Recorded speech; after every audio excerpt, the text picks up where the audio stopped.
In the first 7 seconds of meeting you, people have already decided if they trust you. And here's the problem, you're probably getting it wrong. The signals you think build trust? They're actually destroying it. Stay with me, because what I'm about to show you will change every interaction you have. Trust isn't mysterious. It's mathematical. Researchers have identified a formula that predicts whether someone will trust you, and it has 4 components. First, there's credibility. Do you know what you're talking about? Second, reliability. Do you do what you say you'll do? Third, intimacy. Do you make people feel safe sharing with you? And fourth, the killer, self-orientation. How much is this about you versus them? Here's where most people fail. They focus obsessively on the first 3, trying to prove they're smart, consistent, and warm. But they ignore the 4th factor, which divides into all the others. If people sense you're in it for yourself, none of the rest matters. Let's talk about those critical first 7 seconds. Your brain is an ancient survival machine, and when you meet someone new, it's asking one primary question: is this person a threat or an ally? Princeton researchers found that people form impressions of trustworthiness in 1/10 of a second just from looking at a face. But here's what's fascinating, these snap judgments are based on specific signals. The first is your eyes. People who maintain appropriate eye contact, not staring, not avoiding, are rated as more trustworthy. When you look away constantly, the ancient brain reads it as deception or disinterest. The second is micro-expressions. Your face makes thousands of tiny movements you're not aware of. When there's a mismatch between your words and your micro-expressions, people feel something is off, even if they can't articulate it. The third is your body orientation. Are you facing them fully, or is your body angled toward the exit? Subconsciously, this tells people whether you're committed to the interaction or already planning your escape. Now here's where it gets counterintuitive. Most people think appearing powerful builds trust. It doesn't. At least, not the way you think. A study from Columbia University found that people trust vulnerable competence more than invulnerable perfection. When you admit a weakness or mistake, especially early in a relationship, trust actually increases. But there's a catch, the vulnerability has to be strategic. Sharing that you're terrible at remembering names? That builds trust. Sharing that you're terrible at paying your bills on time? That destroys it. The vulnerability needs to be about something relatively low stakes that humanizes you without undermining your core competence. This is why leaders who say "I don't know, but let's figure it out together" often inspire more loyalty than leaders who pretend to have all the answers. The pretense triggers our threat detection. We know humans aren't perfect, so when someone acts like they are, we instinctively distrust them.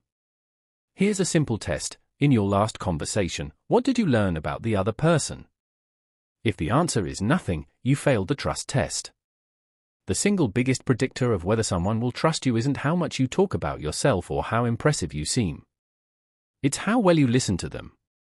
Harvard researchers found that when people feel heard, their brains release oxytocin, the bonding chemical. But most people don't actually listen.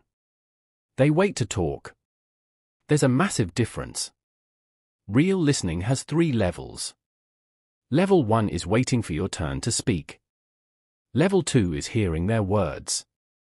Level 3 is understanding what they're not saying, the emotion, the fear, the need beneath the words. When you reflect back what someone is feeling, not just what they said, something magical happens. They think, "This person gets me." And once someone feels understood, trust follows naturally. Here's the practice. In your next conversation, ask yourself, what is this person really trying to tell me? Not just the surface content, but the underlying message. Then respond to that. Trust is built in drops and lost in buckets. This is the consistency principle, and it's ruthless. Every small interaction is a deposit or withdrawal from your trust account. Being 5 minutes late to a casual coffee? Small withdrawal. Being 5 minutes late 3 times in a row? Major withdrawal. The problem is, we notice our own consistency in intentions. I meant to be on time. But others notice our consistency in actions. They don't have access to your intentions, only your behavior. This is why consistency beats intensity. The person who shows up reliably, even in small ways, builds more trust than the person who makes grand gestures occasionally then disappears. Stanford researcher B.J. Fogg found that trust is built through what he calls tiny habits, small, repeated behaviors that signal reliability. Responding to messages within a reasonable time frame. Doing the small things you said you'd do. Following through on minor commitments. These seem trivial, but they're not. Your brain uses small behaviors to predict large ones. If you can't be trusted with the little things, why would anyone trust you with the big things? Let's talk about the silent trust killers, the things you're probably doing right now that destroy trust without you realizing it.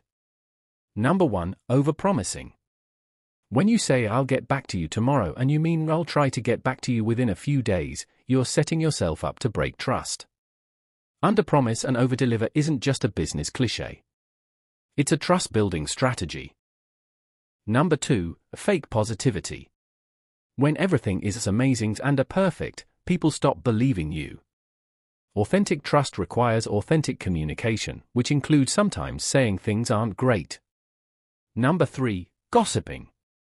Here's something most people don't realize. When you gossip about others to someone, they automatically assume you'll gossip about them to others. You've just taught them you can't be trusted with sensitive information. Number 4, inconsistent values. People can disagree with your values and still trust you, but they can't trust someone whose values seem to change based on who's in the room.